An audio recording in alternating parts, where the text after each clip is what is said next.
Eskiz yapmak bir çizerin sahip olabileceği en önemli özelliklerden birisi. Peki bunların yolu nedir? Dijital olarak, geleneksel olarak, hatta Bridgman abimiz eline sopa alır, toprağı çizermiş.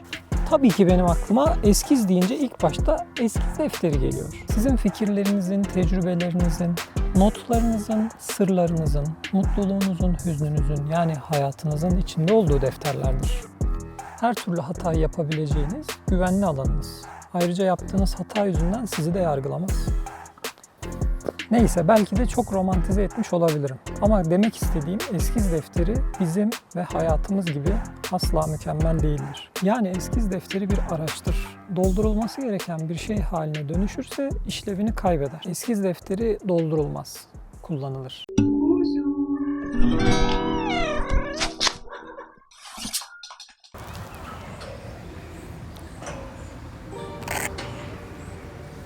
Çizer olarak dolmak konusundan bahsetmek istiyorum biraz. Günümüzde daha çok filmler, oyunlar. Ben de genelde film izliyorum, oyun oynuyorum. Kendimi görsel olarak bu şekilde doldurmaya çalışıyorum. Tükettiğimiz şeyler adı üstünde tüketim. Bu tükettiğimiz şeyleri izleyip sonra gidip kendimiz üretelim falan diye bir istekleri yok. Onlar sadece neyi istiyorlar? Yaptıkları içerikleri tüketmemizi istiyorlar. O içeriklerin başından kalkmamamızı istiyorlar aslında. Şimdi mesela birisinin tablet alacak parası olsa, iPad, Apple Pencil, bir çizer muhtemelen düşünmez, hemen alır. Fakat ben bunu mesela böyle bir fırsatım vardı. Şimdi zorlasam hatta hala da var, alabilirim de aslında ama almıyorum. Bunun sebebi biraz bu dijitalden uzaklaşmak istiyorum aslında. Zaten şu an içeriklerimin çoğu dijital, ürettiğim işler işte Patreon olsun, Instagram olsun, YouTube olsun. Bunların hepsi dijital içerik. Fakat eskiz defteriyle olan bağımı da koparmak istemiyorum. Evet, daha az eskizliyorum. Belki dijital işlere daha fazla vakit ayırıyorum ama en azından bir bağım var. Bu devam ediyor. Bunu da bitirmek istemiyorum yani. Bir de bu eskiz defterlerinin güzel olma olayı var. Zaten size eskiz defterimi göstermiştim bundan önceki videoda ama içinde illaki güzel çizimler olacak fakat genel olarak eskizlediğimiz fikirlerimizin olduğu bir defter. Ben de çekiniyorum dışarı çıkıp bir şey yapmaktan. Şu an burada da çekiniyorum. Mesela insanlar acaba çizimime bakacak mı? Ne diyecekler? Benziyor mu? Benzemiyor mu? Bunları ben de düşünüyorum. Ben de endişeleniyorum ama kendimi zorluyorum ben de. Zorlamaya çalışıyorum. Hollanda'nın bilmem ne kentinde olan bir heykeli ben çizmeye çalışıyorum burada. Yani Pinterest'ten gidip yapmaktan çok daha fazla keyif veriyor bu bana. Çok özel hissettiriyor. Yani bunu burada eskizleyen kaç kişi olmuştur? Bu bana özel bir şey. Benim eskiz defterimde var sadece. Dünyamızda bir orijinallik diye bir şeyden bahsedemeyiz. Bunu hep çizerler söyler. Orijinallik bitti, orijinallik diye bir şey yok ki ben buna katılıyorum. Fakat orijinalliğe en yakınlaştığımız anlardan bir tanesi bence bu. Bu bilgi çok önemli olduğu için kamerayı kendime çevirdim. Yanımda da gördüğünüz gibi heykelin poposu var. Dikkatinizi çeksin diye. Eskiz defterinizde sadece güzel çizimler olsun istiyorsanız ve insanlara bunu gösterecekseniz, yani eskiz defterini bir portfolyo olarak kullanacaksanız o bir eskiz defteri değildir. O bir projedir artık. Eskiz defterinin içi karmaşa doludur. Çizimlerin hiçbiri güzel olmayabilir. İçinde bazen thumbnail çizimler vardır. Bazen yazılar vardır. Bazen karalamalar vardır. Bir sürü medium kullanırsın. Mürekkep, sulu boya, guaj, kurşun kalem, kömür fark etmez. Önemli olan eskiz defterinin içine bir şey yapmak, bunu kullanmak. Yani buradaki tecrübeyi aktarmaktır aslında. Yoksa güzel oldu mu, kötü oldu mu diye endişelere yer olan bir yer değildir eskiz defteri. En azından olmamalıdır. Peki dışarı çıktık. Eskiz defterimizi aldık, kalemimizi aldık.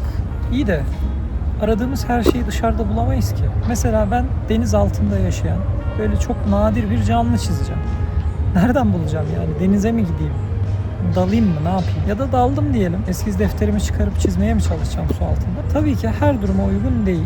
Bunun farkındayım. Fakat nasıl yapabilirsiniz? Bununla ilgili bir şey göstereceğim. Bakın kendi eskiz defterimden. Gelin size alayım. Bakın şuraya küçük bir tane size göstereyim mesela. Şimdi deniz anası hemen hızlı bir tane yapacağım sizin için. Ben bu fırçanın bu yapısını kullanıyorum. İşte uzun olması, mürekkepli olması ve şu hareketleri iyi yaptırabildiği için mesela deniz analarında bence çok estetik duruyor. Şuralardaki o dalgaları iyi verebiliyorsunuz. Ve işte incelebiliyor istediğiniz kadar, kalın olabiliyor, kalından inceye gidebiliyor. Böyle bir deniz anası yaptım diyelim hızlıca. Şimdi ben bu deniz anasını yaptım. Bunu kullandım. Yani bu fırçanın kalından inceye gidişini, hareketleri öğrendim, kavradım. Bunu diğer şeylere de uygulayabilirim. Sadece bu fırçayla deniz anası çizmem ki. Mesela bakın örnek göstereyim. Bugün yaptığımız eskiz mesela. Burada ağaçlar var değil mi? Bu ağaçların dalları için de kullanabilirim aynı şeyi. Yine aynı fırça darbesi, mesela buraya bir dal ekleyeceğim diyelim. Önce kalından başlattım. Kalın bir dalım var. Bunu bağladım buraya. Ondan sonra ucundan ince dallar gösteriyorum.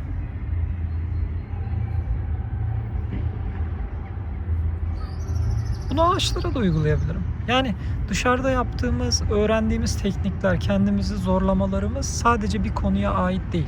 Çalıştığımız bütün konulara uyarlanabilir şeyler. Bir diğer konu da şu. Mesela çıktım, ağaç çalışacağım. Şuradaki ağacı çalışacağım mesela diyelim. Şimdi bu ağacı ben internetten de bulabilirim. Pinterest'te de arayabilirim. Fakat bu ağaca ulaşabiliyorsam eğer, yani çizeceğim ağaç çok egzantrik bir şey değilse veya işte şuradaki çiçekler bakın veya buradaki dallar bence ilginç. Şimdi ben bunları çalışacaksam dışarı çıkıp çalışmalıyım.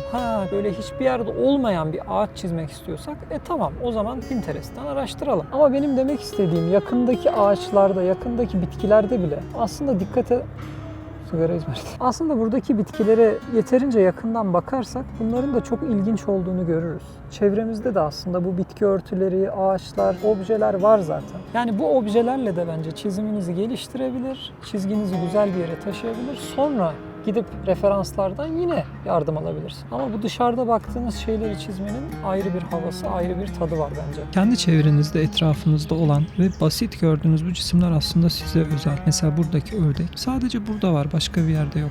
Sizin evinizin önündeki taş, ağaç başka bir yerde yok. Bunlar üzerinde çalışarak, derinleşerek yine ilginç sonuçlara ulaşabilirsiniz. İlla Pinterest'te gördüğünüz cool şeyleri çizmenize gerek yok. Burada zaten milyonlarca insan aratıyor ve benzer sonuçlara ulaşıyor. Siz kendi etrafınızda size özel olan şeyleri bularak bu sıradanlıktan uzaklaşabilirsiniz. Bunun biraz sebebi de tabii sosyal medyada beğenilme isteği, insanların ilgisini çeken şeyleri üretme isteği. Fakat bu amaç bence kısa süreli bir amaç. Uzun süre takip edilemeyecek ve bir yerden sonra sıkılacağınız bir ideal.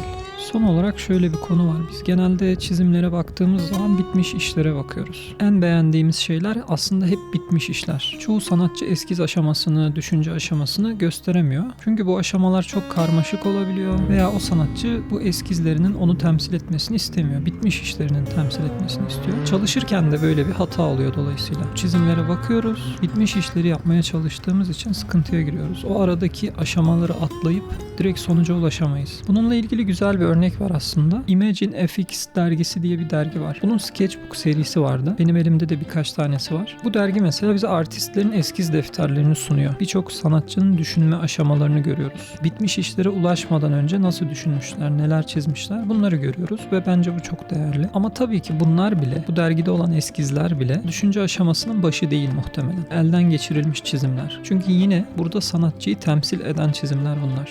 Kendi düşünce aşamalarınızın önemli olduğunu bilin. Dışarı çıkıp basit bir çizim yapmanın önemini anlatmaya çalışıyorum. Aslında sonuç her zaman önemli değil. Özellikle çizimde yayın ayyuka çıktığı dönemimizde sonuç odaklı olmak çok kolay. Fakat doğru mu değil mi? Bununla alakalı bir tartışma aslında bu video. Benim görüşüm bu doğru değil. Bence çizimde süreç çok önemli ve bu süreç içerisinde aldığınız ufak tefek egzersizler, keyifler olmazsa uzun süreli bir yolculuğunuz olmuyor. Bir yerden sonra sıkılıyorsunuz, stres oluyorsunuz, yaptığınız işleri beğenmiyorsunuz, keyif almamaya başlıyorsunuz. Bu da bence bir çizer için ölüm demektir. Yani eskiz defterinizi alın ve çıkın, etrafınızdaki şeyleri çizin arkadaşlar.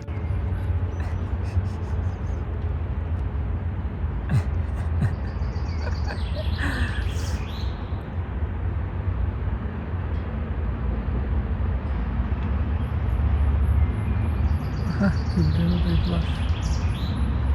Beni dövecekler. Özür dilerim abi.